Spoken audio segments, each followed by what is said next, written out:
Hello friends, welcome back to the Manzil Bharat. कैसे हैं आप सब? I hope you all are fine. Previous lecture में हमने डिस्कस किया था previous year paper of Jammu and Kashmir Ladakh high court junior assistant. तो 40 क्वेश्चन हमने डिस्कस किए थे। आज हम स्टार्ट करेंगे क्वेश्चन नंबर 41 से। This will be the part 2। Okay, तो क्वेश्चन नंबर 41 क्या कहता है? What is the official name of the women reservation bill? तो विमेन रिजर्वेशन बिल जो कि 2023 सितंबर में इंट्रोड्यूस किया गया था लोकसभा में और ये पास भी हो गया है, जो बात करता है 1/3 रिजर्वेशन देने की to the women in Lok Sabha and legislative assembly. इसकी डिमांड काफी देर से हो रही थी, तो इसी से रिलेटेड इस बिल को इंट्रोड्यूस किया गया जो कि अब एक्ट भी है। And what does it call? Official name क्या है ये पूछा जा रहा है। नारी शक्ति वंदन अधिनियम, नारी सेवा वंदना एग्रीमेंट, नारी शक्ति वंदना अधिनियम, नारी शक्ति विजय एक्ट। तो देखिए, जब हर वर्ड हिंदी में है तो आप समझ सकते हैं कि एक्ट और एग्रीमेंट तो सही नहीं लग रहा है। अधिनियम जो है, अधिनियम हिंदी में एक्ट को ही कहा जाता है, तो अधिनियम विल बी बेटर। अब यहाँ पे हो सकता है आप कंफ्यूज हो जाए वंदन और वंदना। So correct answer is option number A, Nari Shakti वंदन अधिनियम। ठीक है, नारी शक्ति वंदन अधिनियम जो है that is the official name of women's reservation bill. Question number 42 की तरफ बढ़ते हैं। The Aditya L1 was launched on. तो Aditya L1, Aditya is the name for the sun. ठीक है, आपने सुना होगा बहुत सारे मल्टीपल नेम्स है सन के, तो उसमें आदित्य भी उसी को कहा जाता है। तो सोलर मिशन भारत द्वारा लॉन्च किया गया सन के कोरोना की स्टडी के लिए, सोलर फ्लेयर्स की स्टडीज के लिए। तो ये कब लॉन्च हुआ ये मिशन पर्टिकुलर आपको बताना है। सितंबर 2 2023, सितंबर 9 2023, सितंबर 2 2022 या अक्टूबर 2 2023। तो इट वाज लॉन्च्ड इन सितंबर 2 2023। करेक्ट? ओके, बढ़ते हैं क्वेश्चन नंबर 43 की तरफ। Who became the first Indian air force women officer to receive gallantry award? तो गैलेंट्री अवार्ड जो कि एक्सेप्शनल करेज वैलर दिखाने के लिए डिफेंस ऑफिसर्स को दिए जाते हैं, तो इंडियन एयरफोर्स की पहली विमेन ऑफिसर विंग कमांडर है ये, उन्हें मिला है गैलेंट्री अवार्ड, वायुसेना मेडल उन्हें मिला है। आपको नाम बताना है उनका। दीपिका मिश्रा, गीता राणा नेगी, भावना कांत या अमित चतुर्वेदी। सो the correct answer is Deepika Mishra. Helicopter pilot है ये, इन्हें मिला है, विंग कमांडर है, इन्हें मिला है gallantry award. First Indian air force women बनी है ये जो अवार्ड है उसे रिसीव करने वाली। तो आप इस तरह से देख सकते हैं जो एक्सेप्शनल अवार्ड्स हैं जो फर्स्ट विमेन को मिला है, फर्स्ट मेल को मिला है, वो इंपॉर्टेंट हो जाते हैं जब करंट अफेयर्स या जीके से रिलेटेड क्वेश्चन आते हैं। सो question number 44 is who is the director general of CBI? CBI के डायरेक्टर जनरल का नाम पूछा जा रहा है। कौन है? सेंट्रल ब्यूरो ऑफ इन्वेस्टिगेशन के A.K. Sood, A.K. Jha, Praveen Sood, Pramod Kumar. So that is Praveen Sood. तो इस तरह से जो इंपॉर्टेंट ऑर्गेनाइजेशन है उनके जो हेड्स है उनके नाम भी आपको पता होने चाहिए when it comes to general knowledge. Okay, match the following. Okay, match the following से रिलेटेड क्वेश्चन है। पहला है doctor Ravi Kannan, Sudha Murthy, Dhananjaya Y Chandrachud, Udhampur military station. तो मेरा ऐसा मानना है कि जो मैच द फॉलोइंग्स होते हैं ना वो कंपैरेटिवली इजी हो जाते हैं फाइंड आउट करना, क्योंकि अगर इनमें से अगर आपको एक या दो का भी आइडिया है तो you can easily reach at the correct answer. ठीक है, जैसे आप यहां देखिए फोर्थ ऑप्शन क्या कह रहा है? Udhampur military station. और आंसर में आप देखिए यहां पर एक ही जगह है military station, that is 10 best breed military station. तो उधमपुर मिलिट्री स्टेशन को क्या है? बेस्ट ब्रीड मिलिट्री स्टेशन कहा जाता है। ठीक है, तो 4 के साथ सी आ जाएगा।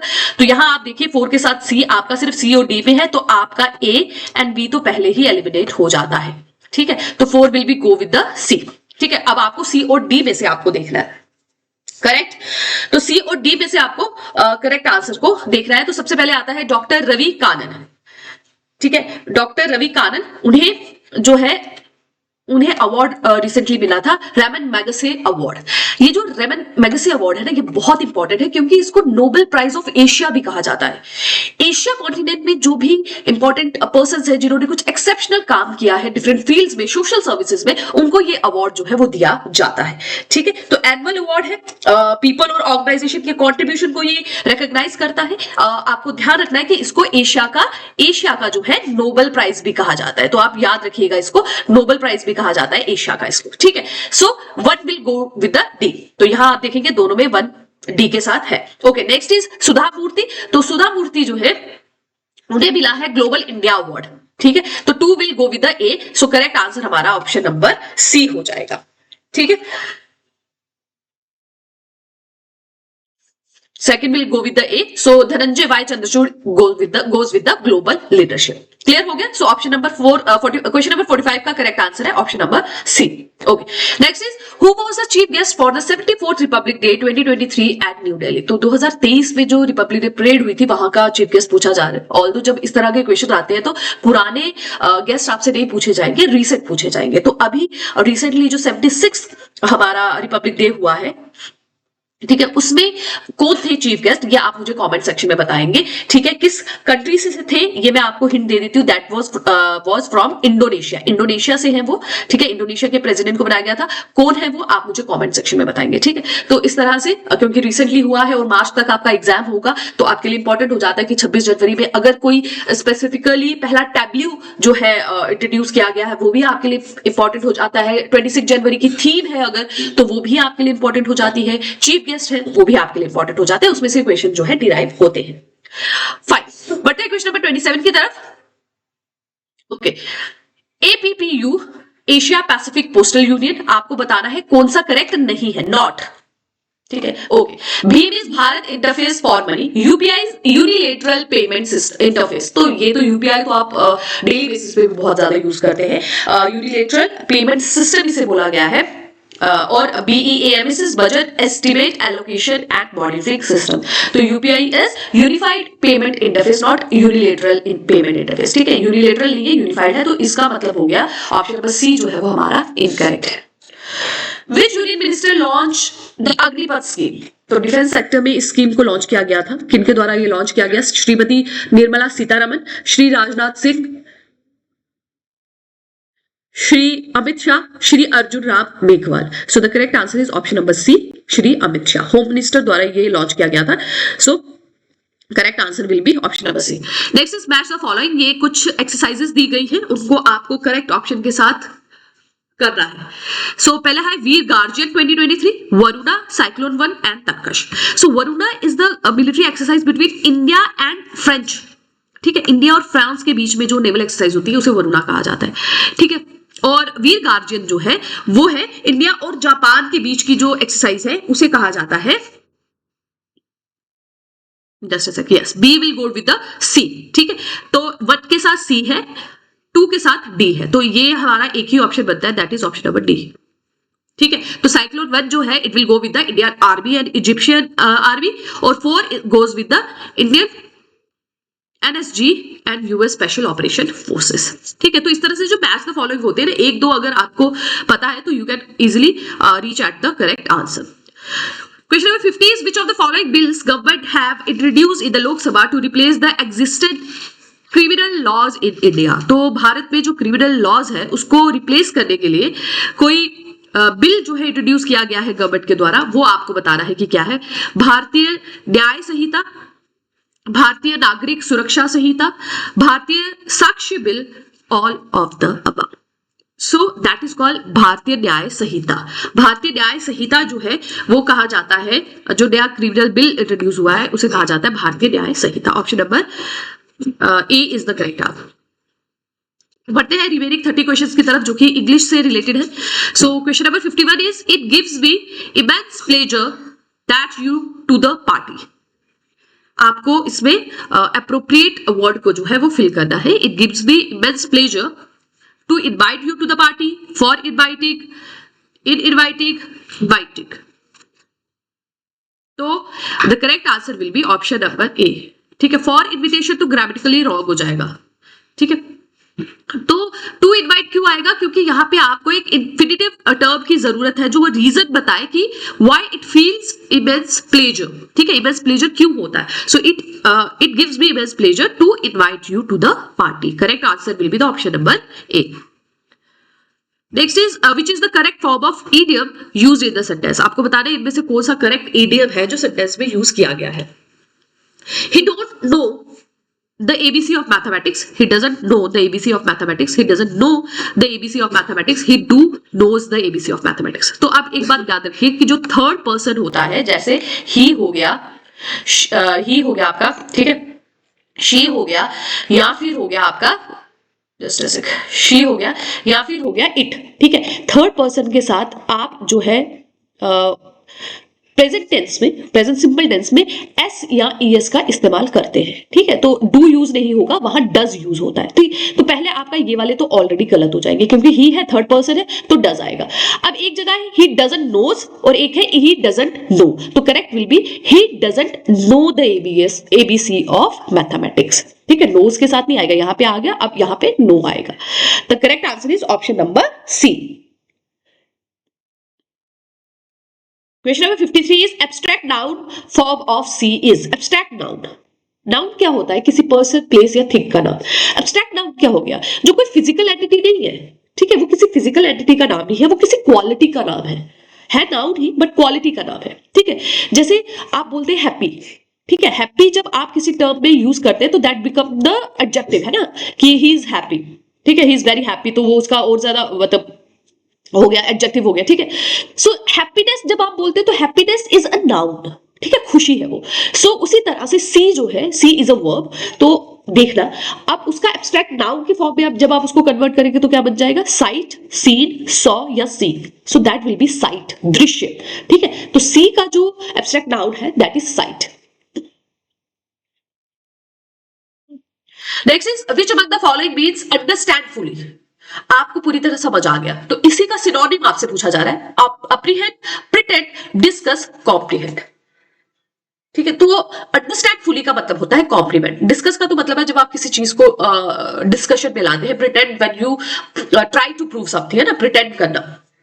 You are 20 years old, you are 20 years old, don't you, aren't you, doesn't you, are you। तो you जो है दैट इज सेकेंड पर्सन, तो सेकेंड पर्सन के साथ do यूज होता है, doesn't नहीं यूज होता, तो don't you। You are 20 years old, don't you। The adverb of brave, brave का adverb क्रिया विशेषण, वर्ब इज क्रिया एंड एडवर्ब इज क्रिया विशेषण। तो ब्रेव का जो है एडवर्ब आपसे पूछा जा रहा है। So adverb of brave is bravely, bravery, brave, bravo या ब्रेवली। सो ब्रेवरी जब वर्ड यूज करते हैं तो that can be form of abstract noun also, है ना, ब्रेवरी। और ब्रेव तो हो गया एडजेक्टिव, ठीक है। सो ब्रेवली जो हो गया दैट इज एडवर्ब। देखिए एक ही वर्ड से अलग अलग तरीके का जो है टर्म्स निकल के आ रहे हैं, ठीक है। ब्रेव है, जो बहादुर की बात करते हैं तो उसका एडजेक्टिव हो गया, ठीक है। ब्रेवरी की जब आप बात कर रहे हैं तो वो एब्स्ट्रैक्ट नाउन हो गया। ब्रेवली की बात कर रहे हैं तो that is adverb. The meaning of make out, make out का मतलब होता है टू अंडरस्टैंड, ठीक है। ऑलमोस्ट ये सारे रिलेटेड टर्म्स ही हैं, but most appropriate make out का मतलब होगा to understand things correctly. Find the word which is wrongly spelled, तो जिसको गलत तरीके से स्पेल किया गया वो आपको बताना है। Courageous is correct, vicious is correct, magistrate yes this is wrong, क्योंकि यहां पर जी आता है, not J, MAGISTRATE। Question number 59 direct indirect speech में है। Ravi said I am going back next week. तो सेड का सेड रहेगा, दैट का दैट रहेगा, आई विल बिकम ही, ठीक है, एम विल बिकम वॉज, ठीक है, और going back will become returning, and next week will become following week, ठीक है। तो I think this is the right answer. Will नहीं होगा, इस भी नहीं होगा, और वॉज नेक्स्ट वीक भी गलत है। तो करेक्ट आंसर हो जाएगा हमारा ऑप्शन नंबर ए, ठीक है। I will become he, am become was, going back become returning, and next week become following week.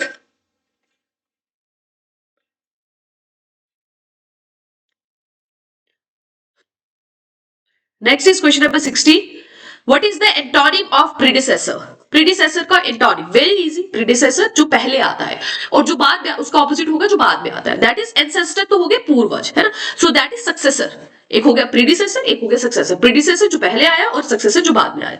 A dash of word choose the correct collective noun, ठीक है। किसी चीज की कलेक्शन को क्या कहा जाता है? जैसे होता है आप कहते हैं कि एक ट्रूप ऑफ सोल्जर्स, है ना, सोल्जर्स के झुंड को आप क्या कहेंगे? ट्रूप कहेंगे, ठीक है। सो जैसे प्राइड ऑफ लॉयंस, लॉयंस के झुंड को क्या कहा जाता है? प्राइड कहा जाता है। उसी तरह से एक कलेक्टिव नाउन है फॉर द बर्ड्स। वैसे तो most appropriate for the birds के लिए कलेक्टिव नाउन होता है फ्लॉक्स, द फ्लॉक्स ऑफ बर्ड्स, ठीक है। फ्लॉक्स जो है that is the correct term, but यहाँ पे फ्लॉक्स ऑप्शन नहीं है। देखते हैं बाकी क्या ऑप्शंस है, ठीक है।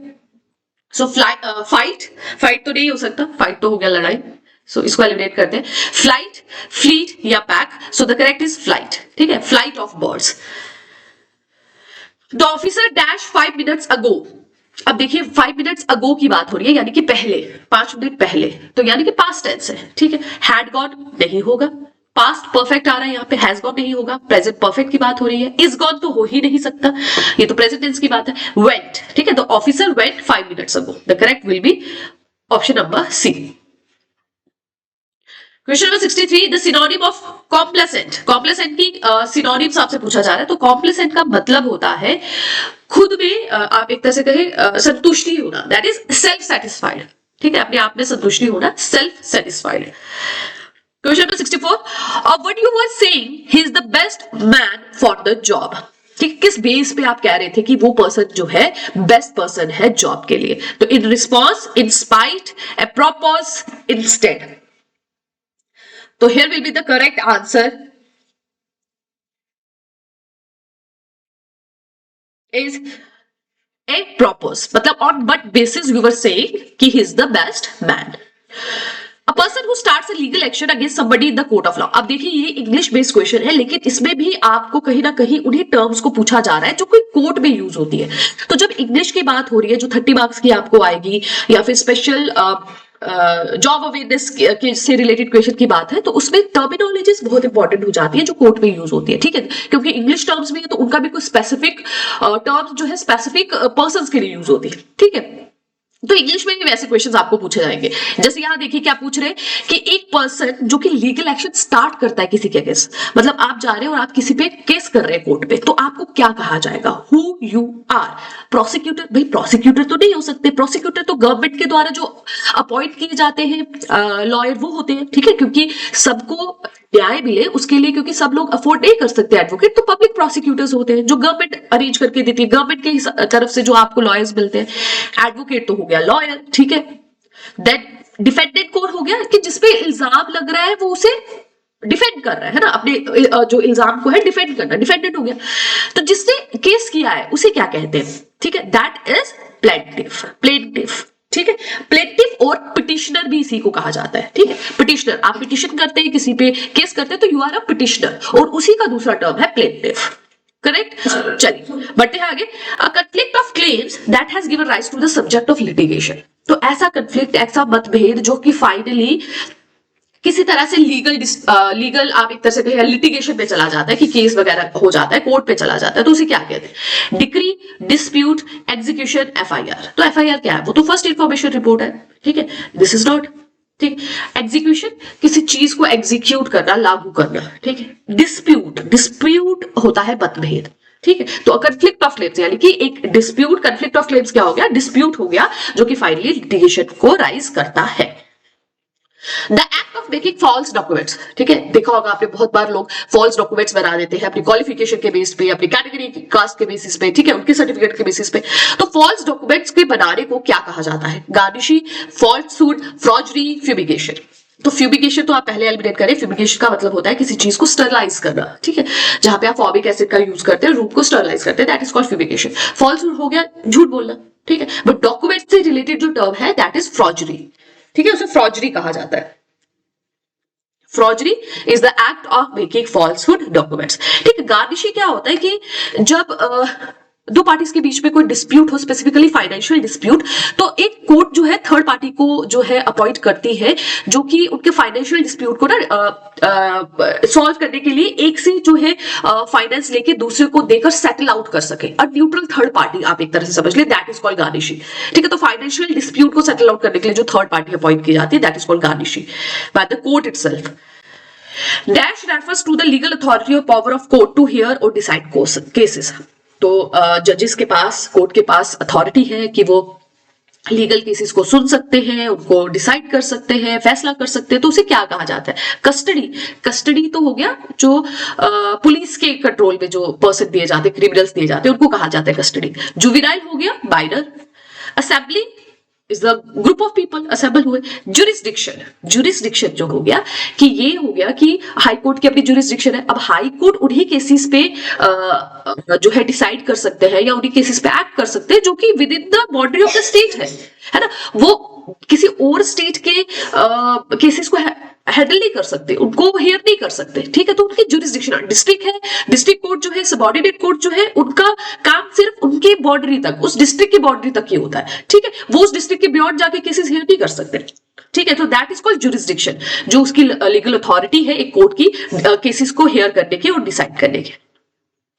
Making a false statement under oath, आप लोगों ने बहुत बार वेब सीरीज में, मूवीज में देखा होगा कि विटनेसेस को पहले गीता पे हाथ रखवाया जाता है कि वो जो कहेंगे सच कहेंगे। तो अगर किसी ने ओथ लेने के बाद भी इट इज प्रूव्ड कि उन्होंने गलत कहा है या झूठ कहा है, तो उसे क्या कहा जाता है? Criminal, burden of proof, perjury, affidavit. तो दैट इज कॉल्ड प्रिजरी, ठीक है। अगर कोई फाल्स स्टेटमेंट देता है even after taking the oath, तो उसे कहा जाता है perjury. Please dash your letter dated 12 December. Please relate your letter, refer your letter, repeat your letter, or none of this. So please refer your letter dated 12 December. Woman dash works here is from Tamil Nadu. The woman who works here, which works here, she works here, that works there. तो she तो नहीं होगा, है ना, that भी नहीं होगा, ये तो नॉन लिविंग के लिए यूज होता है। So the women who works here, which भी नहीं होगा, थिंग्स के लिए यूज होता है, ठीक है। पर्सन्स के साथ who यूज होता है, तो the women who works here. Anna and Mike going for skiing, तो अन्ना एंड माइक, ठीक है, ये दो पर्सन है, प्लूरल हो गए, सो इनके साथ यूज होगा आर, ठीक है। Anna and Mike are going for skiing. It has been snowing dash morning, from morning, since morning, for morning और दिस मॉर्निंग। सो फॉर जो है ना, यहाँ पे आप सिंस और फॉर के साथ कंफ्यूज हो सकते हैं। फॉर जो है ना वो ड्यूरेशन बताता है, for 3 weeks, for 1 year, for 2 hours, है। तो that tells us duration of time. जब सिंस की हम बात करते हैं ना, तो पॉइंट ऑफ टाइम की बात करता है। तो यहाँ पे पॉइंट ऑफ टाइम है, ड्यूरेशन नहीं बता रहा है, कह रहे सुबह से बारिश हो रही है ना, पर्टिकुलर टाइम बताया, पॉइंट ऑफ टाइम बताया। जैसे बोले it is raining since 2 o'clock, है ना, तो वहां पे मैं पॉइंट ऑफ टाइम की बात कर रही हूँ। जब मैं बोलूं it is raining for 2 hours, मैं बोलूं 2 घंटे के लिए बारिश हुई, है ना, सो दैट इज फॉर। तो जब आप ड्यूरेशन की बात करते हैं तो यू यूज फॉर, और जब आप पॉइंट ऑफ टाइम की बात करते हैं तो सिंस। यहाँ पे पॉइंट ऑफ टाइम है, तो करेक्ट आंसर हो जाएगा हमारा option number B. This is in conformity dash the rules laid down by the government, ठीक है। तो जो भी बात आप कह रहे हैं वो इन कन्फर्मिटी है, मतलब जो भी रूल्स गवर्नमेंट ने बनाए हैं उसके हिसाब से है, उसकी कन्फर्मिटी में है, ठीक है। It follows that rules, so this is in conformity for the rules, this is in conformity with the rules, this is in conformity against the rules, this is in conformity about the rules. तो the correct answer is this is in conformity with the rules, ठीक है। वो rules के साथ जो है conformity में है। I could just dash down and go to sleep. I could just dash down and go to sleep. So I could just lie down, ठीक है। बहुत ज्यादा टायर्ड हूं तो I could just lie down और go to sleep. जैसे ही ले लूंगा तो मुझे नींद आ जाएगी। To dash temper is a sign of weakness. Temper यहाँ पे बात हो रही है एंगर की। टू लूज टेम्पर कहा जाता है ना जब गुस्सा आता है, ठीक है। तो यहाँ पे दो चीजें, एक LOOSE है और एक LOSE है। LOOSE होता है किसी चीज को लूज करना, टाइट से लूज करना, टाइट का ऑपोजिट लूज, जब आप ढीला छोड़ते हैं किसी चीज को, तो ये लूज वो होता है। टेम्पर लूज करना, किसी चीज को खो देना, दैट इज LOSE, ठीक है। तो correct will be B. That presentation was better dash the first one. TH, अब यहाँ पे तो देन आएगा, कौन सा आएगा? THAN वाला आएगा कि EN वाला आएगा, ये आपको बता रहे। तो जो AN होता है ना, वो कंपैरिजन के लिए यूज होता है, जब आप दो चीजों को कंपेयर करते हो, ठीक है। This is better than this is sweeter than this, है ना, दिस इज सॉल्टियर देन दिस। तो आप कंपेयर कर रहे हैं चीजों को, तो आप यूज कर रहे हैं THAN। THEN क्या है? Then is use for indicate the time, ठीक है। THEN जो है टाइम को इंडिकेट करने के लिए यूज होता है। यहाँ पे कंपैरिजन हो रहा है, तो करेक्ट आंसर हमारा ऑप्शन नंबर ए हो जाएगा। 78 they are going to dash office, तो वो अपने ऑफिस जा रहे हैं। They are going to there, ये तो मतलब हो गया वहां, THER इज वहां, एंड आर्टिकल है, so they are going to their office, उनके ऑफिस जा रहे हैं, तो THEIR will be the correct. Question number 79, she dash in the power of Karma. She believe और शी बिलीव्स। तो मैंने अभी आपको बताया था स्टार्टिंग में कि जो थर्ड पर्सन होते हैं, ही शी इट, उनके साथ S और ES यूज होता है। तो यहाँ पे क्या आ जाएगा आपका? बिलीव्स आ जाएगा। शी बिलीव्स, ठीक है, she believes in the power of karma. Question number 80, my sister wanted dash dog as present for her birthday. तो my sister none of the above तो नहीं होगा, यहाँ कुछ ना कुछ तो आएगा। अब एंड तो नहीं हो सकता क्योंकि यू नो कि वॉवल्स के पहले एंड यूज होता है और यहाँ पे डी है, तो ये दोनों तो हमारे एलिमिनेट हो गए। अब द एंड या सो मोस्ट अप्रोप्रिएट इज क्योंकि यहाँ किसी स्पेसिफिक डॉग की बात नहीं हो रही है। अगर किसी ब्रीड की बात की जाती तो हम द यूज करते कि शी वांटेड द शेफर्ड, है ना, जर्मन शेफर्ड या कोई पर्टिकुलर ब्रीड की बात होती। तो यहाँ पे जनरल बात हो रही है, तो my sister wanted a dog as a present for her birthday. So that was it about the previous year paper.